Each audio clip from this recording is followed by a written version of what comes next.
Hi, I'm Trish. My son's visiting today with one of his little friends and they're playing games out in the lounge room, so I'm banished to my bedroom to make this video. I'm sitting right under the heater. I'm probably going to start sweating. I had my clinic post-op appointment it was meant to be 4 weeks post-op, but it ended up being a month and 2 days, something like that, close enough. So I went in for that appointment. Everything went well. They said that I was down 9.3 kilos since the day of surgery, because they always weigh me with all my clothes on and my boots and my jacket and everything. I can let everyone know from my weigh-ins at home, I was down 10.2 kilos for the month. So we'll go with my number because it's a little bit better. Yeah, so they were happy with that. My wounds have healed really well. I took the final 2 steri strips off those 2 wounds that got infected yesterday morning before I went in, and there was still this really knotty little stitch on one of them sticking out. But by the time I got home and I got undressed and I went to bed, it was gone. So it just fell off all by its own self. And he's happy with how I've healed. He felt all around my tummy. He was really, really happy with that. He liked the skirt that I was wearing. Said that he liked the print on it. I actually felt really good yesterday. Because I'm starting to get back into all my old clothes, and I'm only scratching the tip of the iceberg because I actually packed a lot of clothes away. So I'm really excited to actually get those out and wear them. Like so excited. So yesterday when I got dressed, big day out in the city, I wore my boots. I love my boots. I really missed wearing them when my calves got too big for them, but they're fine now. They're all the time. I wear them all the time. And I've got this skirt it's a very bright, colourful print, predominantly black and orange, and it's floral and sort of like vertical stripes. It sounds disgusting, but it's really, really nice. And I've got this orange suede jacket that I wear with it, and I love it. So I felt really good when I went out yesterday. I just felt so bright and colourful and me. I really felt myself yesterday. Yeah, so back to my appointment. Everything went well. He's happy with me eating very little. He said eventually, once I lose all my weight and I'm looking to maintain, I will have to be getting in about 1,800 calories. From previous experience, that might be a little bit too much for me. I tend to be able to maintain between about 1,600 and 1,800, but the closer I get to 1,800, the more likely it is that I'll actually start regaining than maintaining. And I said to him, at the moment, the most I'm supposed to be getting in 6 half-cup meals a day. The most I'll get, and this is if I have a day where I just really make an effort to I feel like I'm eating all day, I'll get in 4 half-cup meals. But most of the time it's only 2, and sometimes I'll have a latte on top of that, which counts as a meal because it's all milk. And he was happy with that. He was very happy that I'm on very, very low calories. He said as long as I don't get silly about it. And I said to him, look, I'm not hungry. I've got very little desire to eat. So I eat at about 2:30 in the afternoon, and then about 5 or 6 I have some dinner, and that's it. I'm done. I'm not hungry. Although I got up this morning and I was hungry, but then I wanted to go to the gym and I didn't want to eat before I went to the gym, so I didn't eat, and that hunger's gone. So I don't know what time it is now, probably about 1 or something. So at about 2, I'm going to make myself an omelette and some avocado, and dinner time I'll have some mince and cauliflower mash. He said to just make sure I still get in my minimum 2 litres of fluids a day. He reviewed my emergency admission a couple of weeks ago, and I told him that I'm taking electrolytes now. He was happy with that. He wants to see me again in 2 months' time. I asked to see the dietitian yesterday, but she wasn't there, so he said that he would get her to call me. And I said to him, oh, look, I'll just email her. I've got her email, and she's really good with communication as well. So she'll either call me or I'll email her with a swag of questions, because the the guidelines they gave me, like the menu plans they gave me for this stage that I started almost a week ago, the soft moist food stage, it's very, a lot of the information is very conflicting. Like, it gives a lot of the portion sizes as half cups, and then there's another meal that says, like 3/4 of a cup, and then at the bottom she's written, eat no more than 1 cup, and I'm thinking, what am I supposed to be eating? Half a cup, 3/4 of a cup, a whole cup? I did have I had casserole last week when I first went off mushies onto normal foods, and I had 3/4 of a cup because it's mostly veggies. When I made the casserole and I meal prepped, I bought an 880 gram pack of chuck steak, and so by the time I cut off all the obvious fat and all the really, really gross stuff, probably ended up with about 750 grams of meat. I used that and just like a ton of veggies and a couple of cans of tomatoes and a couple of little sweet potatoes and stuff. I got 14 meals out of that. 14 meals to put in the freezer, plus my son came over and helped me. He to put out, or actually I didn't do anything because I'm not allowed to lift anything. Him and my daughter put out all the hard rubbish for me, so I kept him at this gigantic bowl, like a week's worth of food for me. So I reckon just out of that what would have been 750 grams of beef plus tons of veggies, 20 meals, 20 me-sized meals, which is just crazy. So last week I did have 3/4 of a cup of that because it was mostly, it was almost like a soup. It was very, very, it was quite runny. So, but that didn't sit well in my tummy. That sat very, very heavy. So when I've been eating it since then, I've only been having half a cup, and that's plenty for me at the moment. Sits well in my tummy, doesn't cause any pain. So he was happy. Oh, I asked him about the gastrograph and swallow I did post-op. I asked him if I could have a look at those films because just out of interest, I wanted to see how my new tummy looks. And it didn't look quite how I expected. Like the top part of it did, where it comes down your esophagus and then through the what's it called, cardiac sphincter at the top, or the gastroesophageal junction, and it drops down into your tummy, and then your tummy is normally just this great big balloon thing that curves around. When it comes through that bit where it drops out of your esophagus, it just sort of trickles through, just like this little sausage thing. I thought it would be more round, but it's just like this trickle that trickles through. But then as it gets down to the bottom, before, just where, like at the very bottom, just before the duodenum, at the pyloric sphincter, it like balloons out, and it looked really big. And I thought, shit, what have they done? They've done it wrong. They haven't stapled down there. And I asked him about it, and he said it's just gravity.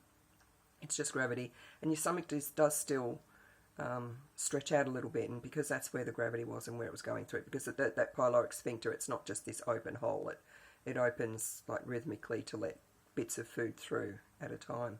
So that was really interesting to see, because I'm just a big nerd with all that sort of stuff, and I really like it. What else? Oh, that's what I wanted to say. When I was sitting in the clinic, and hi Rhonda and your daughter if you're watching, I was sitting in the waiting room, and this young girl came up to me, and she said, "Excuse me, are you Trish?" And I said, "Yes." And I'm thinking, how does she know who I am? And she said, "Oh, my mum," what did she say? "My mum follows you, or my mum watches you, or something, but she's too shy to come and say hello to you." So I went around and I sat with Rhonda and her daughter, and that was really, really lovely. That's the second one in a week. Earlier last week or something, I was just at my local shops waiting for a latte, and this lady who follows me came up and introduced herself and was talking to me. I really like that. If you see me at the shops or at the bariatric clinic or sitting in my car at the lights singing, just say hello. I love it. I love to meet people and hear their stories as well. I love it. It's exciting for me. What else? Oh, completely separate note. I had a phone call from my mind went blank. I had a phone call from the other hospital, my local hospital, because I think I said in my last video I went back to see my gynecologist and he said, this is bullshit, this bleeding is bullshit, I'm going to change it to a category 1. So he changed me to a category 1. I had a call from the hospital this morning and they have brought my surgery, my hysterectomy surgery forward to the 11th of July. So that's only 3 weeks. I think I worked it out 3 weeks and 2 days. Might be wrong. My brain has a little bit of trouble functioning these days. So that's only 3 weeks and a bit away. So I'm super excited. Super excited. It's the day before my daughter's birthday, but she's happy. She wants to spend the day all by herself. Like, you know the old movie 16 Candles? So if that's what she wants, I think she just wants some time to herself. So I have 3 weeks to get my fitness back up to scratch. There is no way, with the limitations I've got with like not being allowed to exercise properly, that I'll be able to get myself super fit in that time, but I can certainly get myself fit enough for surgery. I'm not allowed to do any weights or anything for another 2 weeks, and I did ask yesterday. So I'll get through these next 2 weeks just really concentrating on cardio, and then for that final week I'm going to have to, I don't know how I'm going to do it, I'm going to need to try to get back some core strength and upper body strength and what I call my bedpan strength. Although I think with a hysterectomy they give you a catheter. I'm not 100% sure. But I need to be strong enough to be able to lift my ass up off the bed to get a bedpan under me so that I can wet the bed every single time until I can actually get myself out of bed and to the toilet. And I'm going to need my upper body strength because I'm not going to be able to use my abs, and I do not want to be going into a hysterectomy with 0 core strength. I really don't want to do that.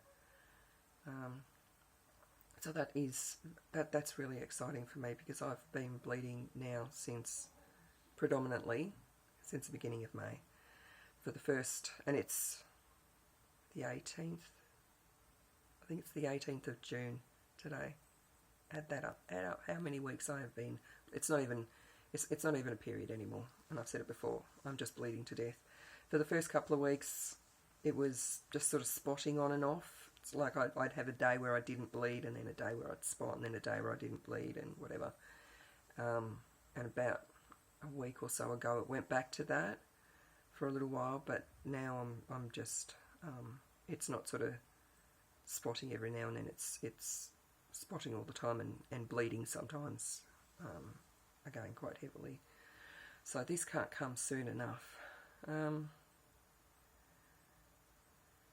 So that's it. Now I have another surgery to prepare for, but I can. I've got to, well, I mean, I still need to lose as much weight as possible, but I'm really sort of working on a deadline now. I'm 109.3 today, 3 weeks to go. I'm saying that I would like to have been under 100 by the time I went in for surgery, but that's not going to happen. It's just not going to happen. I think the most I can hope to lose per week now is about 1.5 kilos a week. But the more weight I get off, the easier it is going to be for them to do the surgery, and the easier it will be for me to recover. The easier it will be for me to get fitter and stronger. So that's what I'm working on now. I'm working on healing still from this surgery and preparing for the next one. At least I will be back onto normal foods for the most part by then. In hospital I will ask for a diabetic diet, even though I'm not diabetic, because then at least I'm not going to get 45 grams of sugar with every frickin' meal. Otherwise I just won't be able to eat. I refuse. I've been sugar-free, other than the fucking sugar that is in the electrolytes that I have to take, and I have not been able to find any electrolytes without sugar in it, but it's only, 2 teaspoons a day, so a little bit less than 2 teaspoons a day. And I've been having Chabanis, not every day, but sometimes Chabanis, and they've got tiny little bit of sugar in them, but I'm having a half a Chobani. And I think I've only got one left, and then I'm just going to go back to the plain Greek yogurt, which has no sugar. Lactose, but no added sugar. And that's it. I've got no idea how long I'll be in hospital. I've got no idea what sort of surgery they are going to do, although I have been told that it will be, hopefully, keyhole. If it's keyhole, I'll recover. It'll be fine. It'll be I should never say that, because I know it's a really, really, really big surgery, but I'll recover easier than if they have to do an open cut. And if they've got to do an open cut, I don't even know if they would do horizontal or vertical, but I'll get through that as well. My main focus is my sister's 40th birthday, 9 days after the surgery, so I'll definitely be out of hospital, and if need be, my daughter can drive me there, plonk me in the corner, and I can still be there for the party. That's my main aim.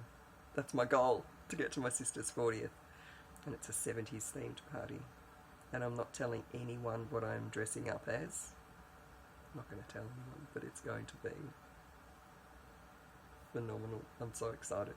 So excited. Really excited. So I've got to get that costume all ready before I go in hospital, because I'm not going to feel like doing it afterwards. And that's it. That's my update for now. I'm really excited. And I've been feeling really good, almost completely back to normal for about 3 or 4 days now. I've been going for walks, I've been to the gym, I'm showering like normal, I washed my own hair. I'm really feeling good. Feeling a bit weak and shaky and tired and not much energy because very low calories. But I really feel good. Really, really feel good. I'm so relieved. That's all.